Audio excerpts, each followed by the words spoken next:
Me chamo Pamela Rodrigues Castro, sou mestranda da linha de cidade, meu orientador é o Sidney Bernardini, e o tema da minha pesquisa é a luta pelo solo urbano, avanços e limites da regularização fundiária de interesse social. A minha pesquisa ela busca basicamente compreender esse processo de regularização fundiária a partir de uma luta social encabeçada pelas comunidades para essa obtenção do direito à cidade formal. O meu estudo de caso é o bairro Dourado dos Carajás, localizado na região sudoeste de Campinas, que é uma ocupação de 1997 e que até hoje, em 2020, está no processo de regularização fundiária pela Coordenação de Habitação de Campinas. Minha pesquisa é estruturada em 4 capítulos. O primeiro deles busca compreender essa regularização fundiária no contexto de Brasil, principalmente entender como se dá o acesso da população de baixa renda às terras urbanizadas, e aqui se utiliza o termo terras urbanizadas não somente como a terra em si, mas como todas as questões do direito à cidade e essa conquista de usos, da mobilidade, das diversas dinâmicas propiciadas pela cidade. Busco entender também como se dá essa regularização fundiária no Brasil, todos os avanços jurídicos no sentido tanto da habitação social como da regularização fundiária em si, até se culminar no novo marco legal, a 13465, de 2017. O capítulo 2 é basicamente a compreensão de como Campinas se insere no sentido da regularização fundiária, como que a prefeitura atuou historicamente nessas questões e como ela atua no atual momento.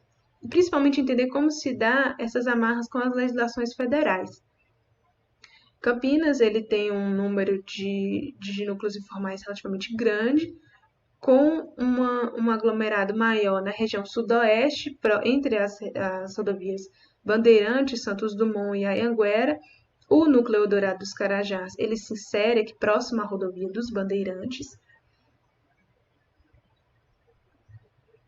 Trago aqui também, além dessas questões urbanas de compreensão de que Campinas é uma cidade, é uma metrópole com um grande número de regiões informais, como que a coordenação de habitação e a Secretaria de Habitação lidam com essas questões de regularização fundiária e principalmente organizam essas etapas regulatórias. Esse primeiro organograma foi elaborado por mim com base na legislação municipal. Ele é anterior à legislação de 2017, portanto, ele é um cronograma utilizado antes da 13465, e ele se inicia basicamente nesse levantamento de dados e na análise técnica do núcleo, um relatório de diagnóstico que aí reúne não somente as questões técnicas urbanas e questões urbanas enfim, não somente as questões urbanas, como também questões jurídicas e sociais.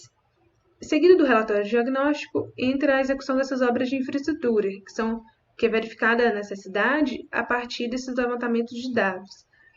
Basicamente, essa etapa ela demandava um certo tempo, porque tinha que se realizar o levantamento da necessidade das obras e seguir os projetos e a execução. A partir dela, se realizava o desenvolvimento, a produção dos projetos definitivos, complementares, a aprovação e até chegar à documentação oficial a ser enviada para o cartório. A partir da legislação de 2017, tem-se uma mudança nesse cronograma. Esse cronograma também foi elaborado por mim, com base no fluxograma disponível no site da Coab.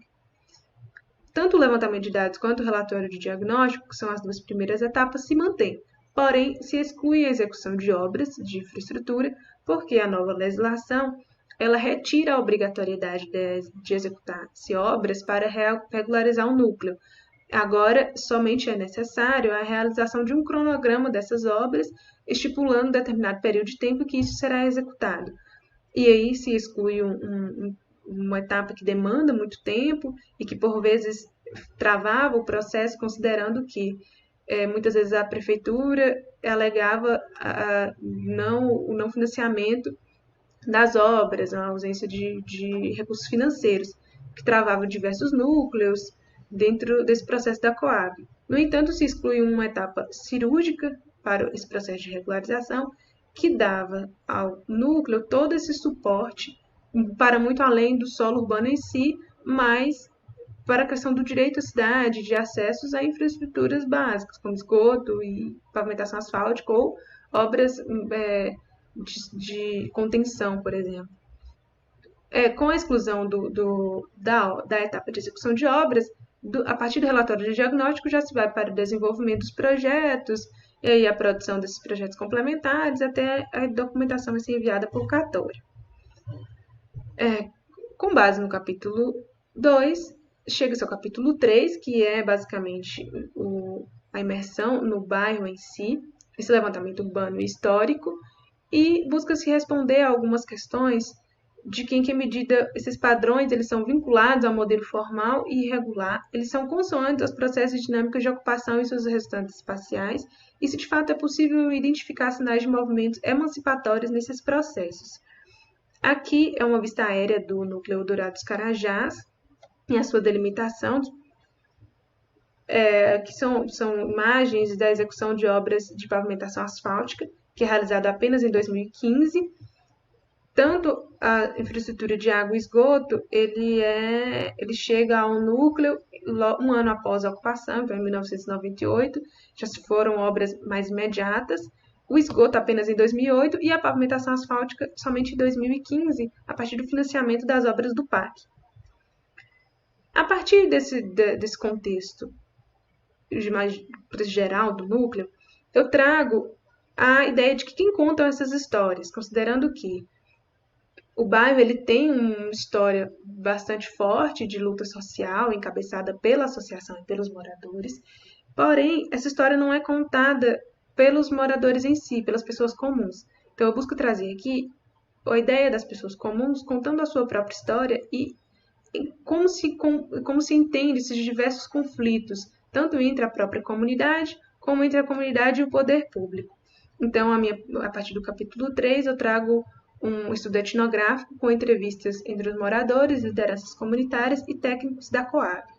E inicia-se as visitas a campo, ao núcleo, à sede da associação e essas primeiras conversas. A partir das entrevistas já realizadas até o momento, percebe-se que, para os moradores, a conquista das infraestruturas, principalmente esgoto e pavimentação asfáltica, ela representa uma conquista histórica baseada numa luta política e social muito forte, conquistada a partir a partir dessa luta bastante embasada, considerando que tanto a água e tanto a água quanto a eletricidade elas chegam com certa facilidade, porém a pavimentação asfáltica que chega somente em 2015 ela demanda um certo tempo e demanda muito mais protesto e um repertório de ações muito mais forte. Quando perguntado sobre a questão da ocupação em si, para os moradores existe uma compreensão da função social da propriedade, uma vez que eles consideram que é justo ocupar áreas ociosas da cidade, e nas palavras deles, é justo ocupar, os donos não estão fazendo nada no terreno. Quando perguntado sobre a regularização fundiária em si, os moradores eles consideram que a regularização ela vira um troféu de luta, prova que é seu, nas palavras dos moradores, e que é bastante importante ver essa evolução do bairro, tanto no sentido das infraestruturas, como no sentido da regularização em si.